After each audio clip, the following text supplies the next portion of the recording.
Hey guys, this is Johnny. Welcome back to my channel. Want to give a shout out to Mike from the Firearms channel. Mike, we're glad you're back. You departed for a short season, but he's back with us again, and so it's good to have Mike back. Want to talk about something that is just a little bit different. I know that you guys are looking at a 1911, and let's start off by saying no magazine and no round in the chamber, and so let's get right to it. I want to talk about a caliber that has become my favorite simply because of its just flat out trajectory, and that's the 38 Super. Way I came to learn about it and experience it was through a buddy of mine who allowed me to shoot a 38 Super that he had in a Springfield Armory mil-spec. And after I shot it, man, I just fell in love with that gun, and I knew that I had to have one. Went out and after a couple of months of searching, found myself a 38 Super in a Springfield Armory mil-spec. What I didn't know at that time was that Springfield Armory what they do is they introduce it, reintroduce it, then they pull it from the market for a couple of years, and then they bring it back. You know, all these companies are funny that way in the way they do things, and you know, whatever the interest is at the time. And so I came across that one, and one led to another. You guys know how it is. If you're into guns, you like guns, you know, sometimes one is just not enough. One leads to another. And so I got to own a few of those, and in time had a situation come up, a family emergency, had to get rid of all my guns. I'm not attached to these things.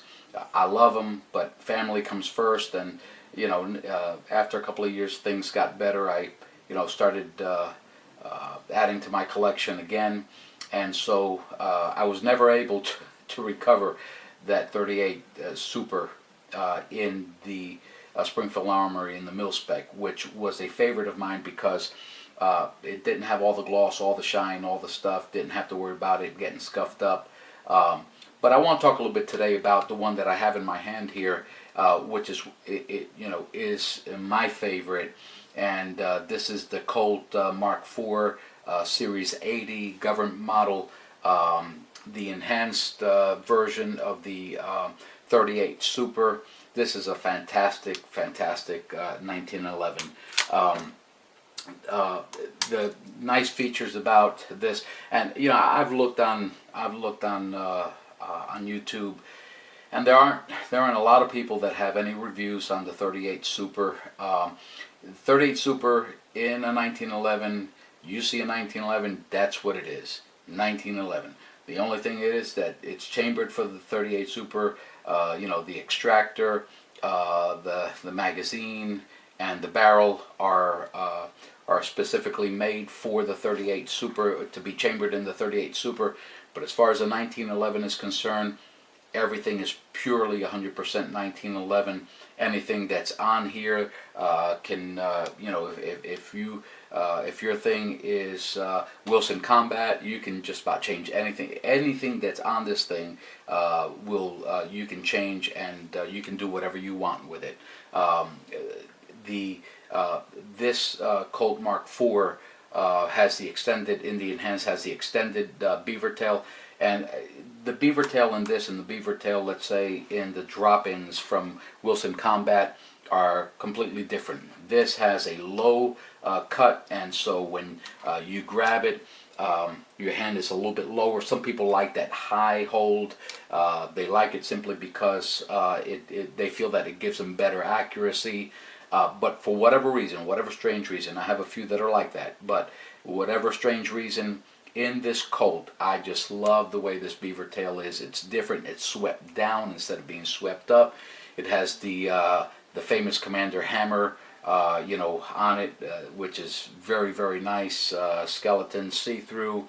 Another feature of this is that it has the flat top slide, and that to me is nice. You know, there's no glare, no light, nothing 3-dot combat sight. They're not night sights, but they can be changed out. Like all 1911s, it's a single action, semi-auto gun, and so in this model, the in the enhanced version for Colt, what they, this gun has that beautiful blued sides that only Colt and others like Smith and Wesson put out.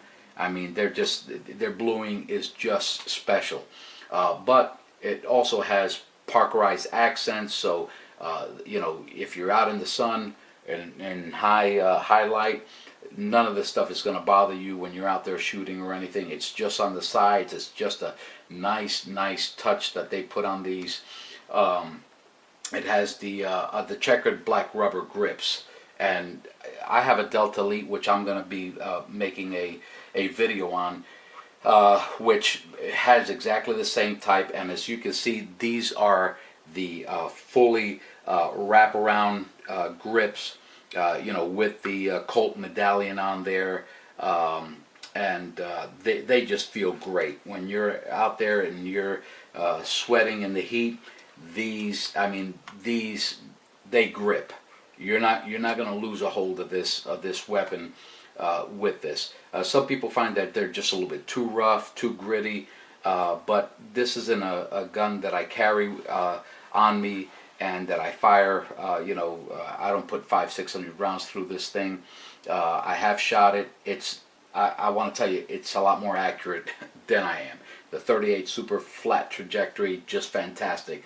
Has the 5-inch barrel, and the 38 Super. Just to give you a little bit, I'm not going to bore you with all the history and all that stuff. I'm just going to give you a few little highlights. The 38 Super has max loads at the bottom end of the 357 Magnum 357 SIG. For you guys who reload, who do your stuff, you get on there, you know exactly what I'm talking about. You can just, load. There's, depending on what powder you use, depending on what bullet you use. One thing about the 38 Super is that the 38 Super beats all 9mm loads in sheer energy, velocity, and power factor. 9mm has nothing on the 38 Super. It has a power factor of 158 versus the 357 SIG that has a power factor of 169. So it's just 11 points away as far as power factor compared to the 357 SIG. The 38 Super was introduced in the late 1920s as a high pressure loading for the 38 ACP and the 38 Auto. You go to Wikipedia, it's right there. You can just read some of the history behind it. It's been around for a long time. The 38 Super is very, very popular in Mexico, Central America, South America, simply because the civilian population is not allowed to carry loads at the level of the police or the military, which the loads mostly used for a long time was the 45 ACP. The civilians weren't allowed to carry the 45 ACP as the military and as the police, so they were subjected to the lower power of the 38 Super. But I'm going to tell you what, 38 Super in a hollow point it can be a devastating round. And so, and the other thing about the 38 Super is that it's one of the dominant calibers right now in IPSC competition. If you look at this is one of the favorite calibers because again of its flat trajectory at 50 yards. I mean, you're not compensating very much. For elevation because this just is a great round, and so it's very, very popular in competition. I'm just going to give you some of the players in the 38 Super market, and no pun intended, supermarket in the 38 Super. The market of 38 Super. One of those players is Springfield Armory, reintroducing from time to time in the 38 Super mil spec Taurus, the PT 1911. They put out a 38 Super. You can say whether you like or you hate Taurus. That's neither here nor there as far as I'm concerned. Some people swear by Taurus and other people completely hate it, but Taurus puts out, for under $500, they put out a 1911 and a 38 Super that for the money really cannot be beat. Also, Colt puts out the XSE Lightweight Commander. Great gun, a little bit lighter, shorter barrel, not my favorite, but it is a beautiful weapon. They retail somewhere around $1,000, just a little bit more than that. And then the famous Elsen, which is an enhanced polished stainless, which is a beautiful gun. Had one of those, but I was afraid to carry it, didn't want to scratch it or scrape it. I like to fire my guns. Everything I got, I shoot. Some people like their safe queens, and that's all right. But like Mike with his Colt Python, which was in his safe for many years. Just last year he decided to pull that baby out and put it to some use, because I believe that that's the way a gun should be. I don't like to buy them with all the engravings and all that stuff, because I plan to shoot them. And so you're also going to find 38 Super in a Rock Island Armory. My lord, for under $400 you can pick up a 1911 Rock Island. Again, Rock Island like Taurus. You either like them or you hate them. The first, a lot of people complain, but they have become better. Their quality control is much nicer. The frame, in the slide fit is, they're getting tight and better. And, for just a little over $300, you put $200 more, and you can just about customize it, do whatever you want with it. A nice starter for anyone in the 38 Super. Smith & Wesson in the 627 Performance Center. Beautiful revolver, used in competition. I mean, it's just quality. Anything that Performance Center puts out in that is just beautiful. You also have the Les Baer